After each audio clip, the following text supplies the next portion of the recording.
Bonsoir Céline, Bonsoir. Bonsoir. comment ça va? Ça va très bien. Bon, Et vous? eh ben, ça va très bien Céline, merci beaucoup. Ça Donc va.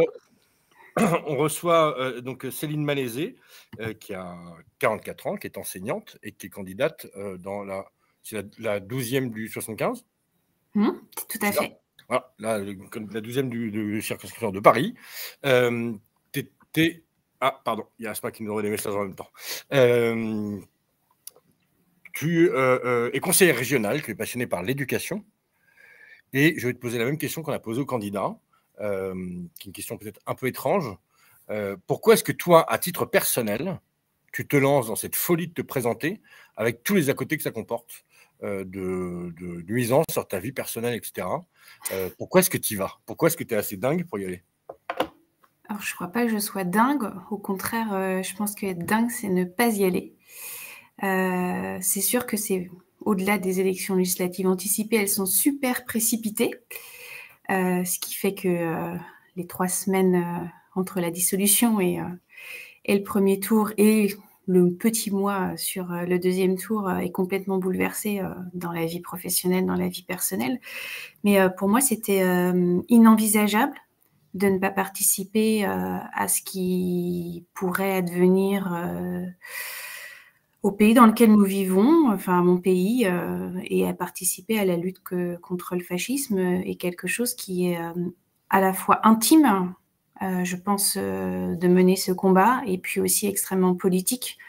Moi, mon premier combat politique quand j'étais adolescente, c'était un combat politique contre l'extrême droite. Et donc, c'est une continuité en réalité. Pour tout dire, bon, dimanche, tout le monde a pris quand même un bon coup de bambou lors de l'annonce de la dissolution. Lundi matin, très tôt, parce que je me lève très tôt en fait depuis cette annonce. Je ne sais pas pourquoi. L'organisme produit des choses particulières. À 6 heures, j'ai dit que j'étais disponible pour repartir au combat. Voilà, donc c'est vraiment quelque chose qui était somme toute assez vital. C'est vital, je pense, pour des millions de personnes qui le ressentent comme ça. Et je sais que je sais faire. Voilà, je sais faire une campagne électorale. Alors, je ne savais pas faire dans un temps aussi court, hein, quand même. Là, c'est quand même un exercice assez acrobatique. Et il fallait en être, voilà, parce que je pense qu'il faut quadriller tout le territoire et être présent dans tout le territoire avec les meilleures forces qu'on peut mobiliser. Voilà, donc vraiment, c'était quelque chose d'inenvisageable de ne pas en être, surtout. Voilà. Et alors, donc tu étais déjà venu dans l'émission il y a 2 ans, Ouais, Céline. plusieurs fois, je crois même 2 fois, il me semble. 2 fois, ouais. Ouais. Et par contre, tu n'étais jamais seule. Ah, j'avais un chat. Ouais. Ouais, bah, j'ai plus de Ah, chat. merde, je suis désolé. Oh. Ouais, mais j'en ai un autre. Ah, il est, Voilà. il est moins passionné par la caméra. Je crois que, bah, alors maintenant c'est elle, et Ah, elle dort, je crois, mais elle est comme le précédent, elle a pas de poils non plus. ah, d'accord. Voilà.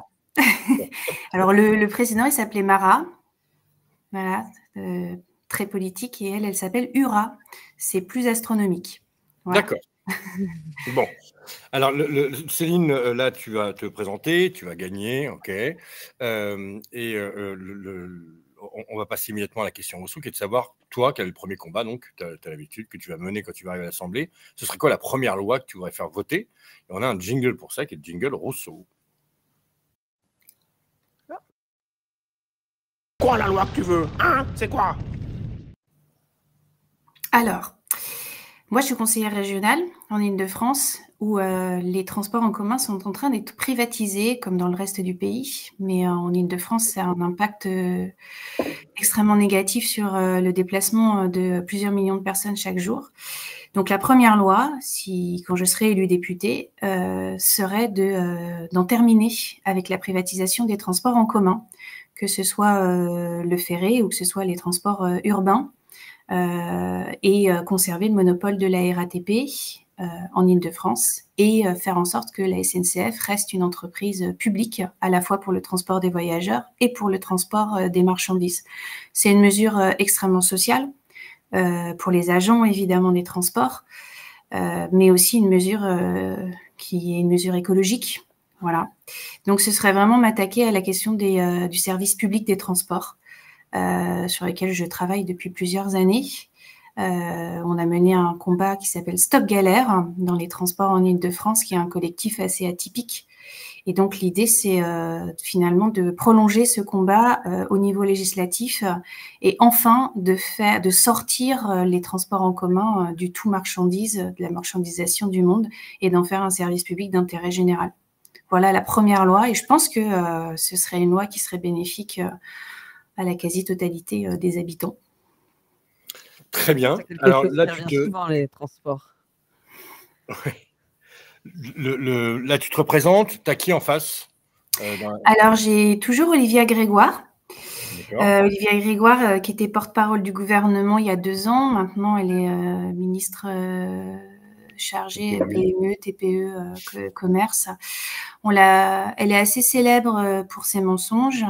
Donc, elle était assez porte-mensonge quand elle était porte-parole. Et puis là, elle a été très célèbre sur la boulangère de Sarlat, qu'elle avait dit avoir appelé une boulangère qui avait vu ses factures d'énergie exploser et qu'elle avait dit avoir appelé, régler la situation, etc. Et ça a été démenti par cette même boulangère.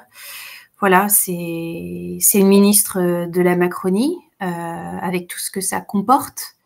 Et on voit même dans une circonscription qui regroupe le nord du 15e arrondissement de Paris et un petit morceau du 7e arrondissement de Paris, qui est la partie école militaire, il y a un vrai rejet. Voilà, un vrai rejet parce que être proche d'Emmanuel Macron, ça a des conséquences extrêmement négatives, en fait, pour ce personnel politique.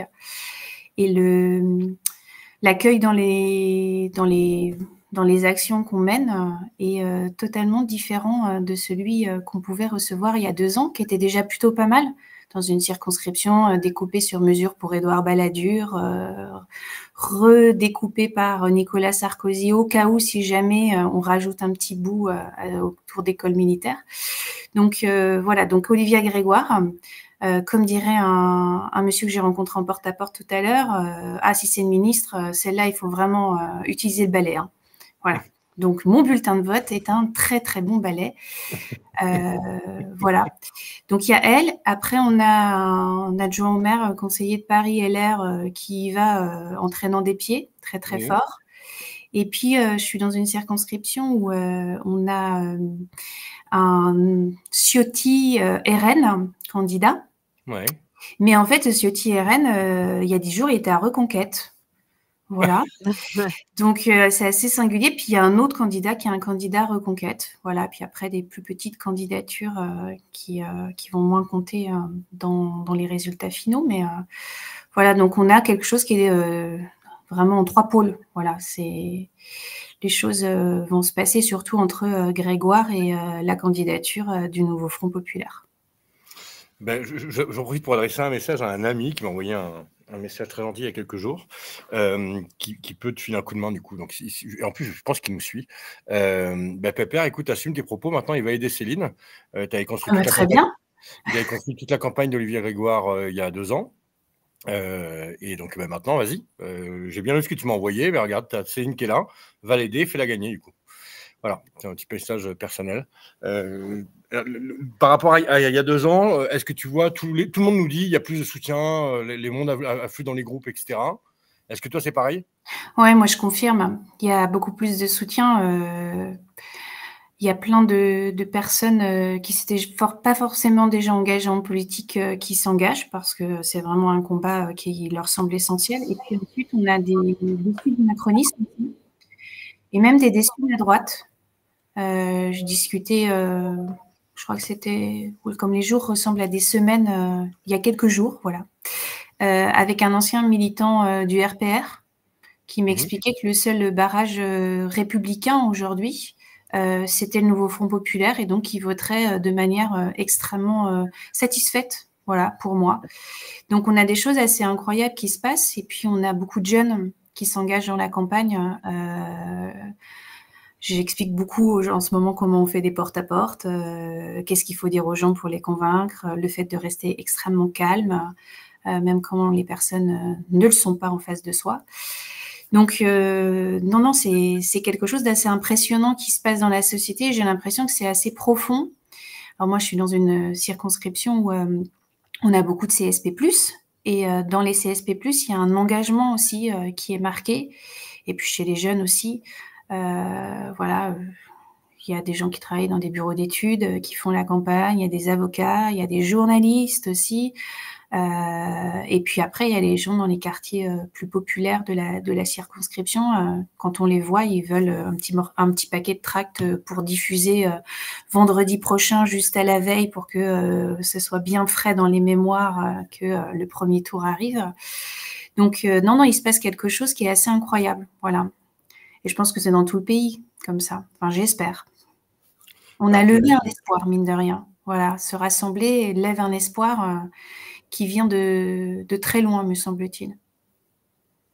Léonie, tu veux dire quelque chose, non? Non, mais moi, je reconnais les échos que j'ai d'autres circonscriptions dans ce que dit Céline.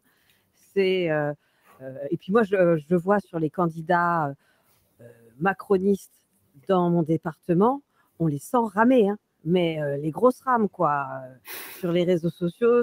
Et c'est plutôt plaisant, alors qu'il y a une vraie dynamique du côté du nouveau Front populaire.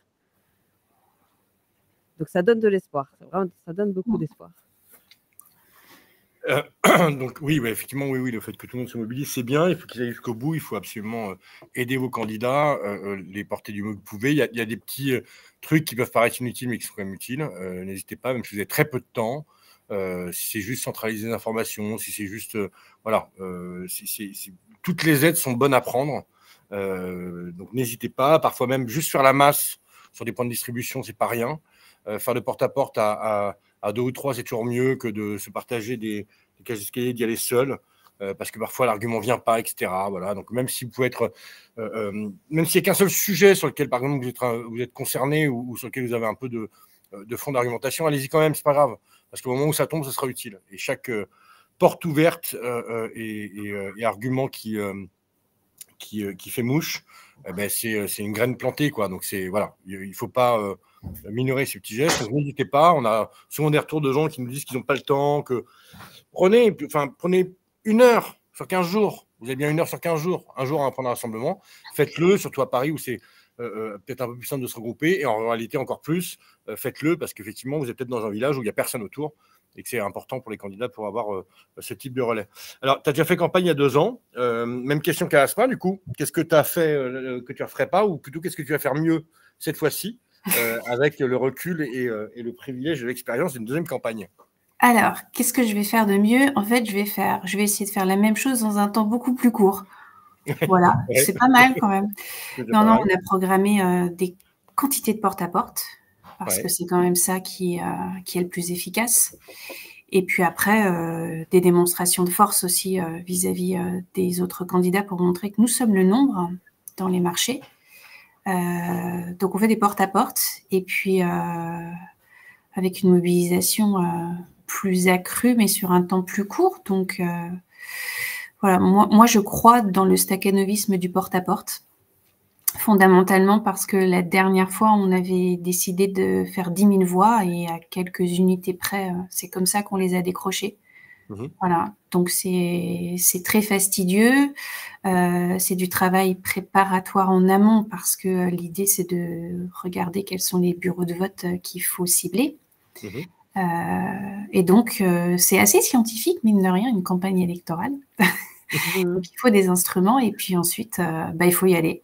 Voilà, moi, j'ai enclenché le mode machine porte-à-porte depuis vendredi dernier. Voilà, donc je ne sais pas si ce sera mieux ou moins bien, mais ce sera dans les conditions qui sont les nôtres aujourd'hui. Oui, c'est toi qui es passionné par les tableaux Excel, je crois, non? Pas du tout, parce que c'est pas moi qui fais ça. Moi, je suis juste la machine qui parle. Je sais comment les choses se procèdent, mais c'est pas moi qui croise tous ces tableaux. Voilà, mais je sais que là, on s'adresse plutôt à un électorat de gauche modérée, que là, on s'adresse plutôt à un électorat FI, PC, voilà. Donc, on ajuste aussi. Il y a Léon Scott qui me demande justement comment vous ciblez les bureaux de vote et les populations. Est-ce que vous allez là justement où c'est le plus dur, en vous disant il faut aller sur le terrain, ou est-ce qu'au contraire vous allez rassurer les points où ça pourrait basculer? Et ben, on fait les deux. On fait les deux, et puis on ajuste en fonction des retours.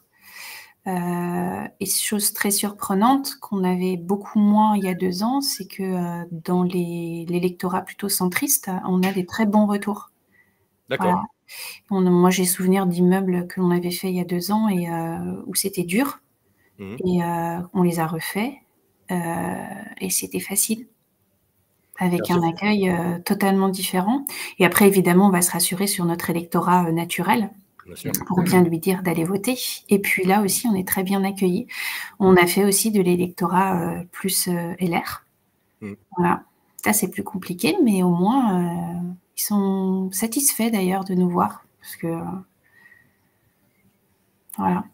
Et Donc, est-ce que tu crois que la personnalité de la candidate en face... Ah, pardon, Léonie, je suis coupé, excuse-moi. Ouais, moi j'avais une question parce que c'est vrai que dans le porte-à-porte, au niveau des générations, est-ce que tu arrives à toucher même les plus âgés ou c'est quand même les plus difficiles à convaincre?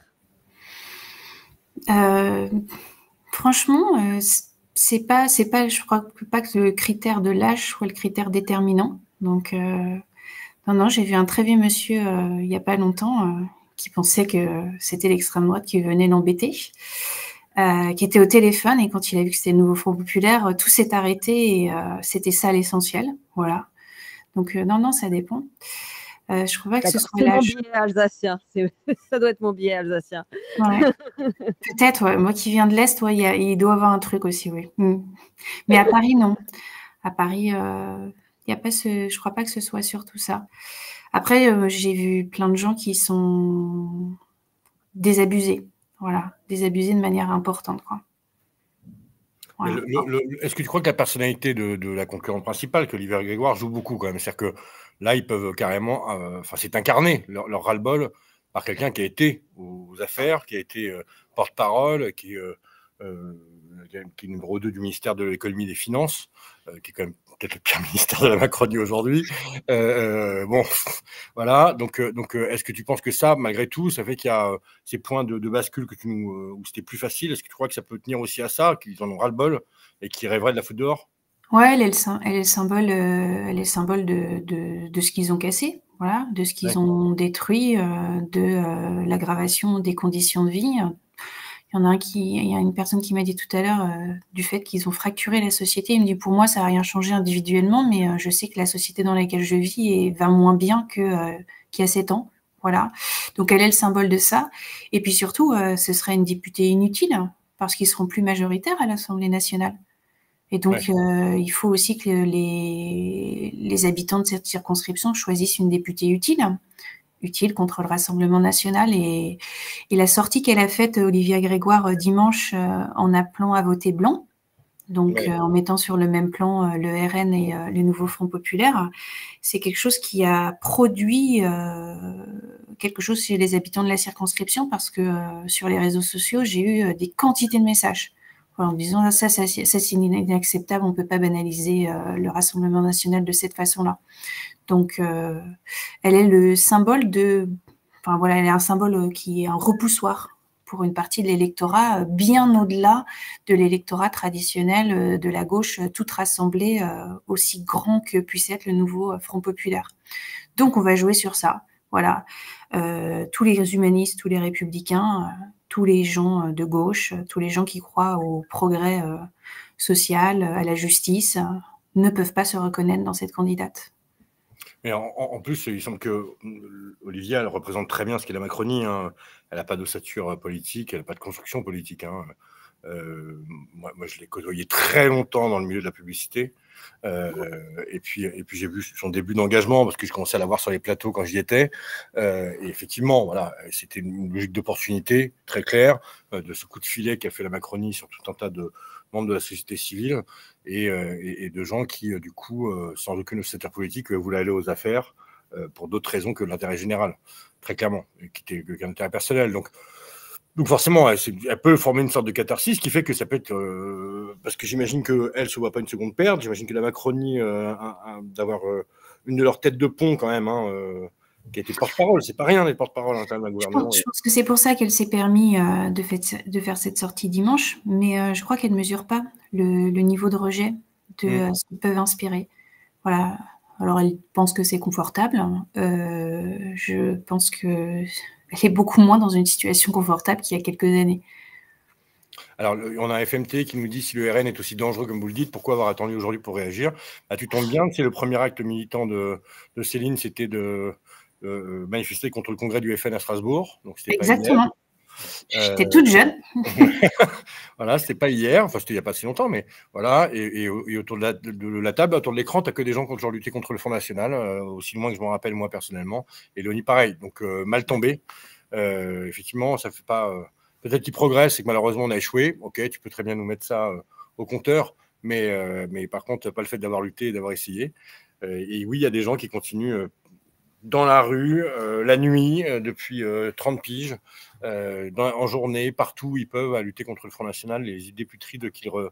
Et c'est pour ça aussi qu'on est aussi agressif envers la Macronie, parce qu'ils ont appliqué peut-être 75% du programme du FN. Ouais, et puis le truc, c'est qu'ils sont aussi un marchepied. Bien sûr. En fait. Voilà, c'est ça. Voilà. C'est qu'ils leur ont ouvert... Ils banalisent, ils ont ouvert, ils utilisent des mots qui ne sont même plus utilisés par le Rassemblement national. Et puis, ils rendent, ils normalisent certains positionnements politiques. Et puis, ils donnent des instruments qui pourraient être utilisés par un pouvoir d'extrême droite prêt à l'emploi. La tchouktchouka. Ah, voilà, moi, c'était ça la question. Pourquoi la tchouktchouka? Pourquoi la tchouktchouka? Dites-moi ce que c'est. Je ne sais pas ce que c'est. Alors, c'est pas un plat alsacien. Non. Ça, c'est vrai. Mais pourtant, j'aime beaucoup les plats alsaciens, parce que ça, c'est une cuisine qui me plaît aussi. La tchouktchouka, c'est un plat d'Afrique du Nord. C'est un plat avec des poivrons, tomates. Et puis dessus, on met un œuf au plat. Voilà. Alors moi, j'aime bien manger, mais je ne suis pas un vrai cordon bleu. Je suis un cordon bleu de milieu de semaine, midi, quoi. Voilà. Pas de grande journée. Mais je réussis bien la tchouktchouka, et voilà. Et puis c'est bon, la tchouktchouka. Petite idée pour la tchouktchouka, si tu veux. J'en ai fait une il n'y a pas très longtemps. Et j'ai testé un truc qui a absolument cartonné dedans. C'est que j'ai mis la tomate et des poivrons, évidemment. Et en plus... j'ai fait rôtir une pastèque avec du cacao et des cacahuètes. Ah oui? Une espèce de jus un peu épicé dans la tchouktchouka qui était absolument incroyable. Vraiment, avec un peu de concentré de tomate pour l'épaissir. C'était absolument dingue. Je l'ai fait d'abord rôtir, puis après mijoter tout doucement avec cacao et cacahuètes. C'était juste dingue. Je vais refaire, moi, cet été-là, dans le resto. Il y aura et un consommé de pastèque en entrée, mais aussi de la tchouktchouka, avec justement pastèque, cacao, cacahuètes. C'est très, très bon. Très bon. Intéressant. Donc, à noter dans les tablettes. Alors, donc tu es en campagne dans le 12e, il y a des gens qui te rejoignent, etc. Vous faites du porte-à-porte, c'est génial, mais tu as forcément besoin de quelque chose encore. Tu as toujours besoin d'aide, c'est évident, comme tous les candidats. Donc, on va passer à la question Bourbon.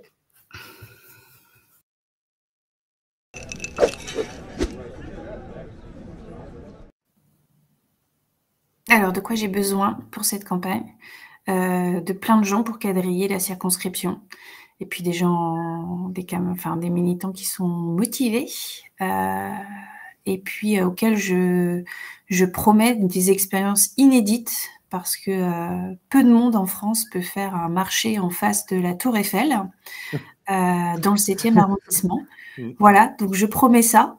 Et c'est une expérience assez intéressante, hein, voilà, dans la vie. Donc venez, rejoignez-nous. En plus, on est plutôt sympa. Voilà. Donc plutôt des bras, des bouches, des femmes, des hommes pour convaincre. Et alors, donc, tu as un groupe d'action principal qu'on peut contacter sur Action Populaire, bien entendu. Ouais, alors, comme je ne suis pas à la France Insoumise, oui, mais on peut passer par là.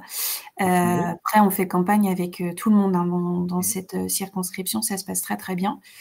Donc, puis autrement, on peut passer par mon compte, par mes réseaux sociaux, sans souci. Hein. Okay, donc, vous pouvez contacter Céline directement, vous venez manifester, vous allez aider à tracter, à apporter la bonne parole, etc.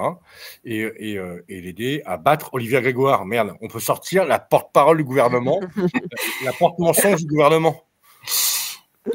Là, on aura un séisme politique au mois de juillet, ça c'est sûr, mais si Olivia Grégoire est battue, c'est un petit séisme dans le séisme.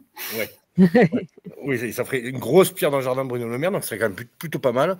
Et de Macron qui l'a monté en épingle. Donc vous pouvez sortir la part mensonge du gouvernement. Pour ça, c'est la circo 75-12. C'est Céline Manézé. Donc pareil, je vous réitère, hein, le chat, balancez partout. Vous avez forcément des gens qui sont dans cette circo, qui peuvent y passer. Ou même, si d'une circo à l'autre, vous pouvez aller aider, allez aider. Vous pouvez aller vous payer Olivier Grégoire. Donc, aider Céline à accrocher Olivier Grégoire à son tableau de chasse électoral et de la sortir. Et surtout, parce que il me semble que symboliquement, ce serait vraiment un message adressé pour les générations de politiques suivantes.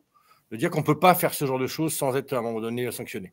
La responsabilité politique, c'est ça, c'est qu'ils se croient intouchables jusqu'à ce qu'ils se présentent aux élections. S'ils prennent une grosse veste, si Céline n'a pas son premier tour, on envoie un message très clair, c'est qu'on ne peut pas mentir, on ne peut pas prendre les gens pour des cons et qu'on ne peut pas faire n'importe quoi, à s'inventer des coups de fil avec des boulangères et surtout de mépris et d'une politique économique absolument mortifère.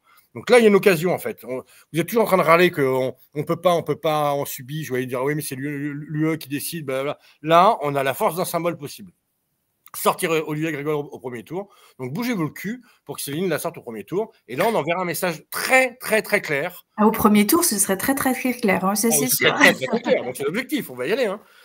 Donc, l'objectif, c'est ça. Parce que là, clairement, on a l'occasion d'aller dire, voilà, stop. Ce type de politique, on n'en veut plus. Arrêtez de nous prendre pour des cons, arrêtez de nous mentir, arrêtez de nous infantiliser et arrêtez ce mépris hautain, pas possible, avec lequel Olivier Grégoire nous a traités toutes et tous depuis 7 ans maintenant. Quoi. Ça suffit. Donc là, vous avez l'occasion. Elle est là. Elle s'appelle Céline Manézé et c'est elle qui peut symboliser l'arrêt de ce type de politique.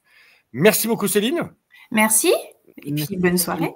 Bonne soirée à toi aussi. On te revoit bientôt pour un deuxième passage, peut-être. Peut-être, pour le deuxième tour. Sauf si tout est réglé au premier. Ah non. On a tous les candidats qui passent au premier. Vous allez direct s'en prendre bonbon, on vous prévient.